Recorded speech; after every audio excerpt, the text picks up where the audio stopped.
Ledakan di SMA Negeri 72 Jakarta yang membuat seorang siswa berstatus sebagai anak berhadapan hukum membuka mata kita semua. Betapa tragedi ini jadi tanggung jawab bersama.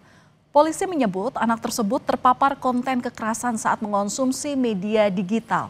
Bagaimana emosi seorang anak bisa berujung ledakan amarah dan bagaimana pula memulihkan psikis para korban pasca tragedi. Dan untuk membahasnya sudah bersama kami psikolog anak dan remaja Vera Itabiliana Hadiwijoyo. Selamat malam Bu Vera, apa kabar?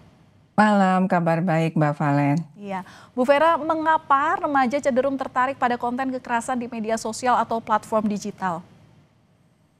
Oke, satu, tidak semua remaja mungkin tertarik ya.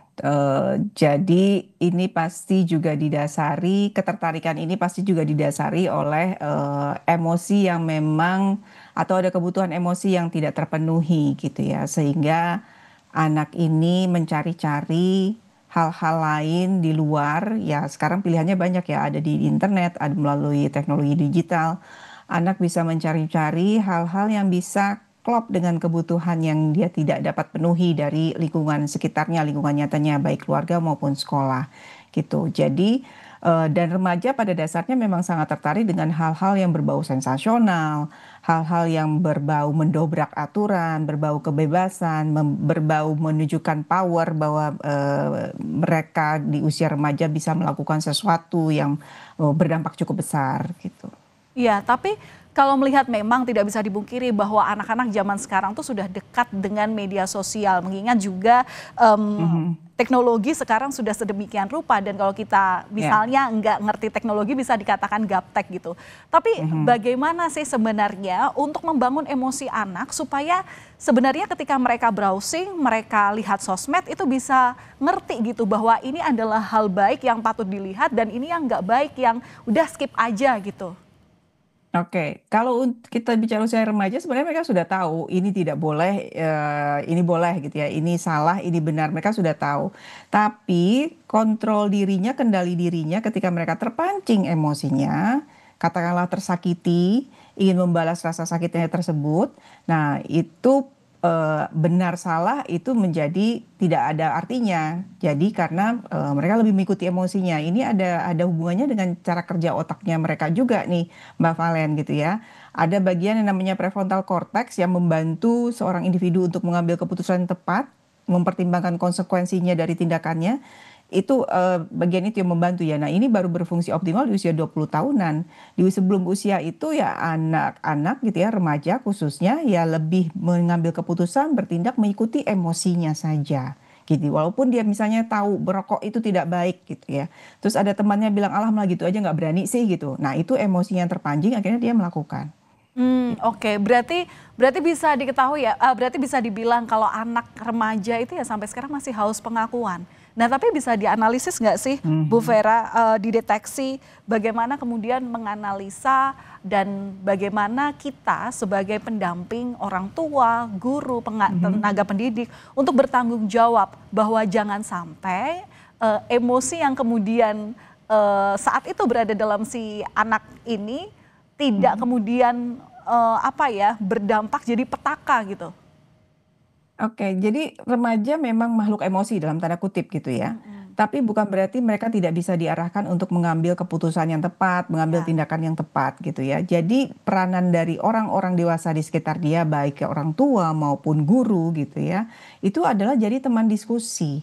Teman yang mau mendengarkan betapa anehnya keluh kesahnya dia gitu ya. Kadang kan kalau kita mendengarkan anak remaja berkeluh kesah, kita akan berpikir, alah gitu aja kok dipusingin sih, gitu aja dipikirkan sih. Tapi itu tantangannya, kita harus jadi pendengar yang baik, pendengar yang aktif tanpa menilai, tanpa menjudge, tanpa buru-buru menasehati. Itu yang dibutuhkan. Karena remaja butuh mengekspresikan emosinya terlebih dahulu untuk tenang. Gitu ya. Setelah dia tenang baru bisa diajak berdiskusi tentang pilihan-pilihan apa aja yang dia bisa yang dia punya gitu ya. Misalnya katakanlah dia menjadi korban bully. Dengarkan dulu keluh kesahnya. Nah, banyak anak khususnya yang datang ke tempat praktek saya ya, tidak mendapatkan tempat untuk mencurahkan apa yang dia rasakan, apa yang dia alami gitu ya.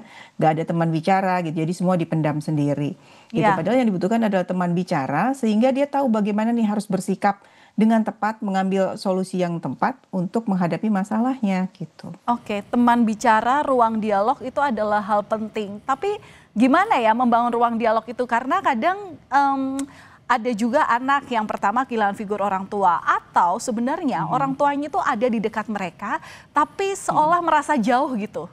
Nah gimana untuk membangun ruang dialog ini sebenarnya?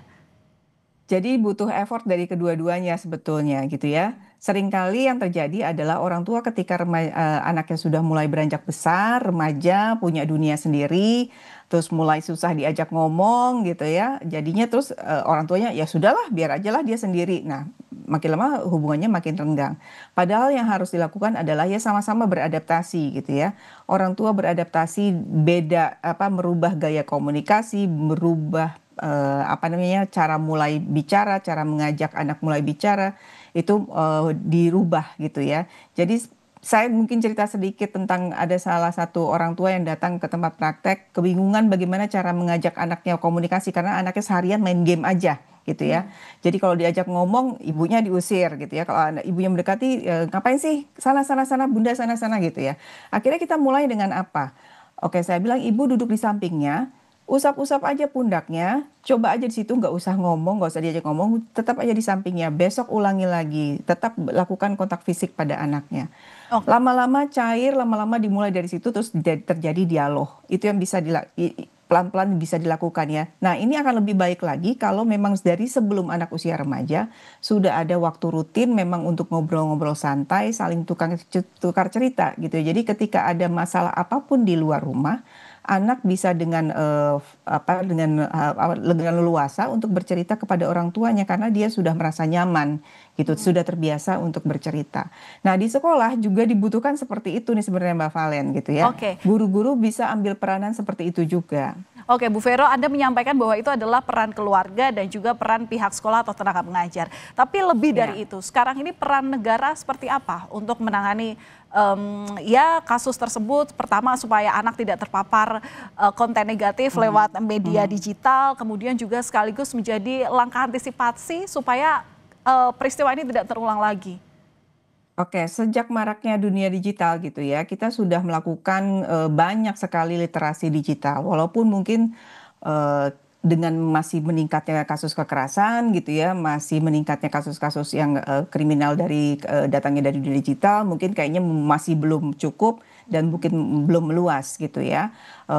Tanggung jawab utama memang di orang tua untuk mendampingi dan mengawasi penggunaan digital pada anak gitu ya. Dan sekolah pun juga membantu. Tapi dengan makin banyaknya kasus kekerasan yang terinspirasi dari apapun yang dilihat dikonsumsi anak di dunia digital gitu ya.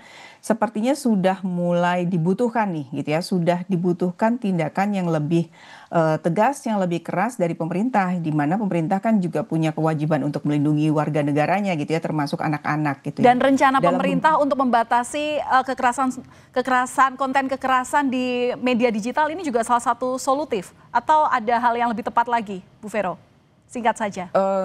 Salah satu solusi betul gitu ya, karena beberapa tahun ini saja ya kita patut apresiasi juga usaha pemerintah sudah mengeluarkan PP Tunas katakanlah gitu ya, itu salah satu usaha untuk melindungi anak-anak supaya aman di dunia digital. Cuma ini kan kita kejar-kejaran nih ya, dengan banyak kasus dan intensitas kekerasannya juga makin mengerikan gitu ya, sehingga kalau menurut saya ya perlu ada tindakan yang lebih tegas lagi. Salah satunya ya pembatasan konten kekerasan, pembatasan game-game online gitu. Walaupun ini hanya salah satu faktor tapi sangat berpengaruh bagi remaja. Baik, terima kasih sudah berbagi informasi bersama kami di Kompas Malam Kompas TV, psikolog anak dan remaja Ibu Vera Ita Biliana Hadiwijoyo. Terima kasih, salam sehat selalu. Terima kasih, malam.